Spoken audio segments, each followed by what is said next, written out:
Bonjour à tous, dans cette vidéo nous allons voir comment changer son adresse IP, son DNS et son hostname, donc son nom d'hôte, sur une machine type Red Hat, CentOS, Rocky Linux, etc. donc tous les dérivés de Red Hat tout simplement.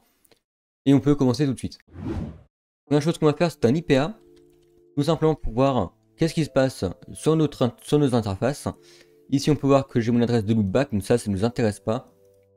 Et ici on peut voir que j'ai ENS18, donc ce sera peut-être ENS33 ou ETH0 ou ETH1 ou autre chose, peu importe. L'important c'est de savoir ce nom là, ça nous sera important pour plus tard. Surtout si vous avez plusieurs cartes réseau à configurer. Moi dans mon cas j'en ai qu'une, donc c'est assez simple. Donc première chose qu'on peut voir c'est Inet et Inet6. Tout simplement Inet et Inet6 c'est pour IPv4 et IPv6. Donc, moi ce qui va m'intéresser c'est l'IPv4, on va pas faire de l'IPv6 aujourd'hui. Donc IPv4, on peut voir que mon IP, l'adresse IP de mon serveur, c'est en 192.168.10.139 avec un CIDR de 24, donc mon masque de sous-réseau. Et on peut voir aussi mon broadcast, ça peut être sympathique si on en a besoin. Nous, ce qui nous intéresse, c'est tout l'adresse IP, surtout si on veut se connecter en SSH, etc. Donc moi, je sais que cette adresse IP, c'est en DHCP, donc nous, ce qu'on va faire, c'est qu'on va la mettre en statique tout simplement. Donc pour ce faire, on va faire un Vim ou un nano, peu importe l'éditeur de texte que vous utilisez. Et on va aller dans etc, config, network-script, et ici, et avec un tab, je chope évidemment la seule interface que j'ai sur ma machine. Et hop, on arrive sur le fichier de config. Donc là, on peut voir pas mal de petites lignes. On va pas aborder tout dans cette vidéo parce que ça n'a pas trop d'intérêt. Nous, ce qui nous intéresse, ça va surtout être le boot proto ici. Et on peut voir que c'est en DHCP, donc moi ma carte j'ai envie de l'avoir en statique, donc je mets tout simplement statique. Ensuite je vais aller à la fin de mon fichier et on va tout simplement lui renseigner ce qu'il a besoin. Donc l'IP ADDR, donc sous une adresse IP de la machine, donc moi je vais la mettre en 168.10.240, voilà, 204, 204 c'est très bien aussi. Ensuite il nous faut le netmask, donc on va faire netmask. Hop. Netmask égale, et on va mettre notre netmask. Donc moi le netmask de mon réseau c'est 1/24 comme on a pu voir. Et ensuite on va mettre la gateway qui n'est pas obligatoire, mais dans mon cas j'aimerais bien la mettre pour avoir accès à internet. Et je vais la mettre du coup, donc moi je sais que c'est un 10.1 ma gateway. On a juste enregistré le fichier et on a notre IP statique. Enfin presque. Parce que si on fait un IPA, on peut voir qu'on a toujours l'ancienne adresse. Donc du coup, on va tout simplement déconnecter la carte réseau et la reconnecter pour qu'elle prenne la nouvelle configuration. On va faire un if down ENS33, ENS18. Donc là, qu'est-ce qui s'est passé? Tout bêtement, j'ai désactivé ma carte réseau, donc forcément le SSH n'arrive plus à communiquer. Ce qu'on va aller faire, c'est qu'on va aller directement sur le Proxmox. Hop, on peut voir que je suis sur le Proxmox. Et ici, tout simplement, hop, si je fais un IPA, on peut voir que ici, mon ENS18, il n'a plus rien. Donc ce qu'on va faire, c'est qu'on va faire un if up avec le nom de la carte, donc if up ENS18, on a dit. Voilà. Et on peut voir qu'ici, on a connexion activée. Donc je vais aller retourner sur mon SSH.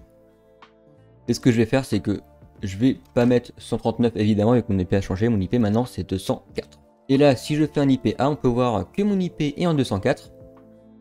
C'est-à-dire que mon IP a changé et elle est en statique. Donc tout va bien, c'est cool.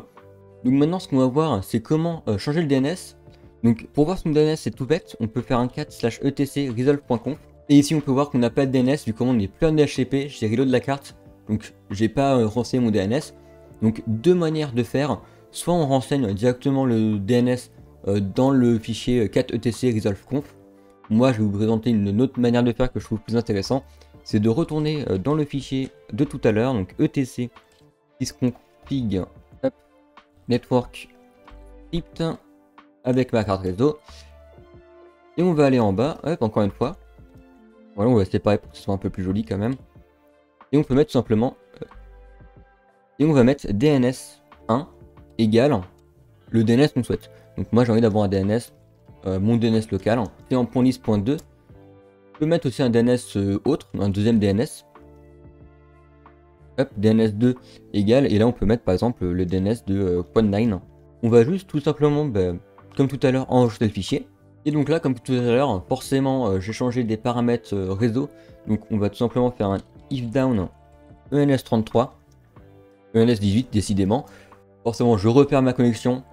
Donc je vais réaller ici et je fais un if up, comme ça je réactive ma carte réseau, je retourne sur mon SSH. Et si je fais un cat de etc resolve.conf, on peut voir que en fait, quand je fais DNS1, DNS2, DNS3, ça va automatiquement updater le resolve.conf. Ce qui veut dire que du coup on peut tout gérer en un seul fichier, tout bêtement. Ce qui permet de centraliser un peu toutes les manips. C'est plutôt intéressant. Moi je préfère procéder de cette manière là.